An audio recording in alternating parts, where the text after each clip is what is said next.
Recorded Books and One Click Digital present Ann Veronica by H.G. Wells. Narrated by Liz Pearce. Chapter 1.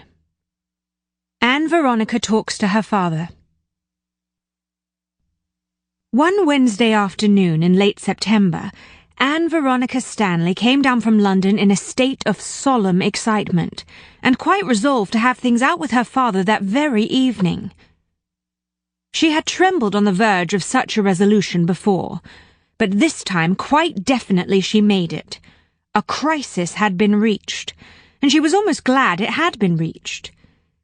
She made up her mind in the train home that it should be a decisive crisis.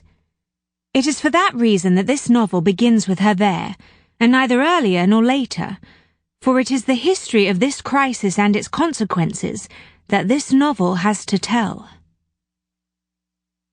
She had a compartment to herself in the train from London to Morningside Park, and she sat with both her feet on the seat in an attitude that would certainly have distressed her mother to see, and horrified her grandmother beyond measure. She sat with her knees up to her chin, and her hands clasped before them, and she was so lost in thought that she discovered with a start, from a lettered lamp, that she was at Morningside Park, and thought she was moving out of the station, whereas she was only moving in. "Lord!" she said.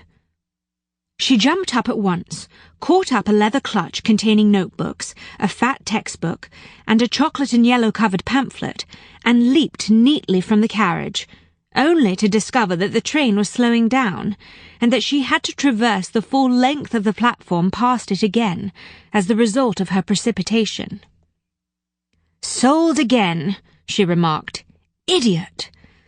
She raged inwardly, while she walked along with that air of self-contained serenity that is proper to a young lady of nearly 22, under the eye of the world. She walked down the station approach, past the neat, obtrusive offices of the coal merchant and the house agent, and so to the wicket gate by the butcher's shop that led to the field path to her home. Outside the post office stood a no-hatted, blond young man in grey flannels, who was elaborately affixing a stamp to a letter. At the sight of her he became rigid, and a singularly bright shade of pink. She made herself serenely unaware of his existence, though it may be it was his presence that sent her by the field detour instead of by the direct path up the avenue. "Humph," he said, and regarded his letter doubtfully before consigning it to the pillar box. Sample complete. Ready to continue?